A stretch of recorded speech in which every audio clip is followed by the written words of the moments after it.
Welcome back, folks, to another movie review with Blake. Sorry, I had another one of my hiccup things. Today, like I mentioned, at the end of another video, can you just hear that squeaking of that chair? Anyways, today I'm mostly going to be doing comic book movies, starting with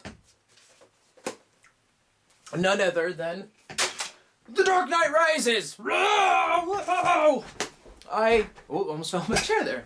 I am such a Batman fan, if you could not tell. And I love Christopher Nolan's Batman trilogy.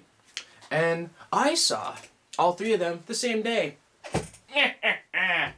Yep, I went to the marathon trilogy, including Batman Begins, then some intermission crap, then The Dark Knight, and then Dark Knight Rises at midnight. It was amazing. It was truly, truly amazing. The actors were all very good. Anne Hathaway, Christian Bale, Gary Oldman, Morgan Freeman, Tom Hardy, Joseph Gordon-Levitt, Marion Cotillard, Liam Neeson appears. Oh, why could he possibly appear? But yes. Oh, also Josh Stewart or something. One of those guys is in it. But it's a great movie. It's a great conclusion to his trilogy. And the best way to metaphor the trilogy is compared to the original Star Wars trilogy. Batman Begins and New Hope, both instant classics. Very good. Then Dark Knight and Empire Strikes Back, way better than the first one, and instant classics. Third one, a little bumpy, a little mistakes here and there, but great conclusion. Oh yeah, loved it. The movie, I don't know if you've ever seen it. It takes place like 8 years after The Dark Knight. Batman has now become a fugitive, and Bruce Wayne has quit the job. He's like, I'm done. So his body starts like deteriorating a little bit because, like most athletes, if you practice and work out like tons and you just stop, everything starts kind of like, backstabbing. So like his kneecaps are like disintegrating because of how like much pressure and stress he's been putting on his body for all the years he was Batman. So he's no longer Batman, and Commissioner Gordon is gonna get fired. And the mayor's like, I'm done, I'm gonna fire Commissioner Gordon. And then Anne Hathaway's Catwoman, and she's like, I'm in Wayne's house stealing stuff. And I'm like, what the hell?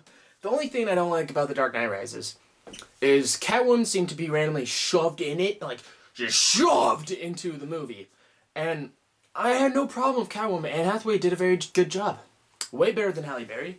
But the thing is, I gotta cross my legs, so I look a little bit fancier. And I just realized I have my camera a little too pointed up. There, that's a little bit better. Except now you can't see like the top of my head if I sat all the way up. God dang it. Man, there we go, whatever. That's back way. God freaking darn it. Hold on. Whatever, I'm gonna leave it like that. So Anne Hathaway, she has like really no introduction other than she tries to steal like Christian Bale's jewels as mom used to wear. The pearls that broke. Apparently he still has them. But she tries to steal them, and he's like, and then she like, beats him up because he's all crippled now. He's like, ugh. And the movie is so fantastic because there's so much emotion from all the characters. Because Bruce Wayne is back, and he's like, I gotta be Batman again. What is this crap on my shoe? And then Alfred the whole time is like crying because he's watching Bruce Wayne totally throw away his life. But the villain, Bane, is quite intriguing, I have to say. Tom Hardy plays one of the greatest villains I've ever seen on screen.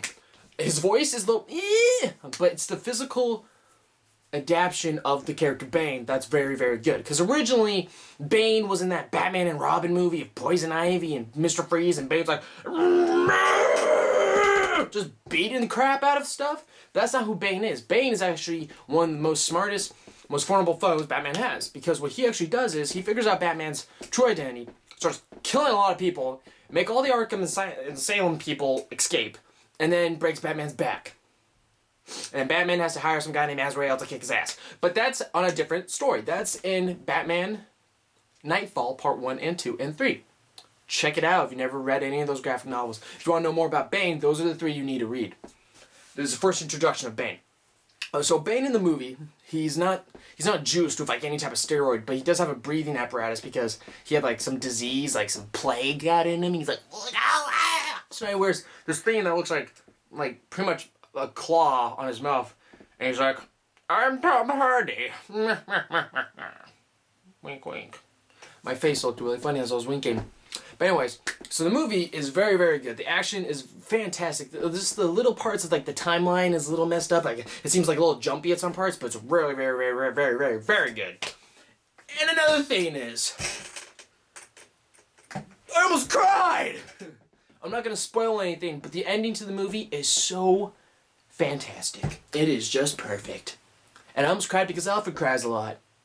Because Alfred's one of my favorite characters. If I was Bruce Wayne, the best perk of being Bruce Wayne wouldn't be the money, but it'd be having the love of Alfred Pennyworth. And he's more than a penny. Just saying. I love him. But the movie is really fantastic. I just didn't really like... So there's Batman, Catwoman, and then there's Bane.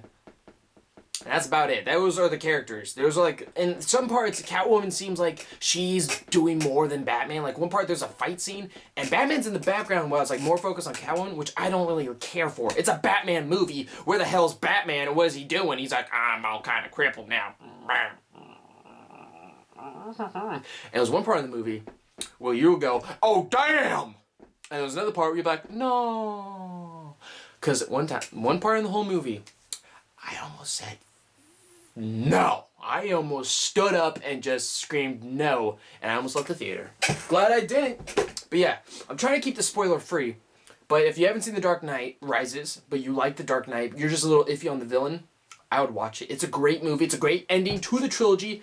And all the actors I said were very, very good. And Christopher Nolan did a very excellent job of ending his trilogy. And everyone's like, well, he should write more Batman. He said no. He's not writing any more Batman. And he said, go for it for the next guy who writes Batman and to stay more close to the comic books. You know, like having acid and stuff in Two-Face's face and having Bane be like, super big and have Killer Croc and all that crap. But that is The Dark Knight Rises. I can't say too much about it without ruining anything. But stay tuned for my next couple comic movies I'm going to be reviewing, including Kick-Ass. I don't know what did I do with my hands right there. They're like, 3 of them were down. One was up. Was I flipping off the camera, maybe? I don't know. But I love Dark Knight Rises. It's way better than the Avengers, in my opinion. Maybe kind of... They're 2 different genres of superheroes. But yes, stay tuned, because I'm going to do the Avengers next, maybe. What if I just karate chop my camera in half? You'll be dead.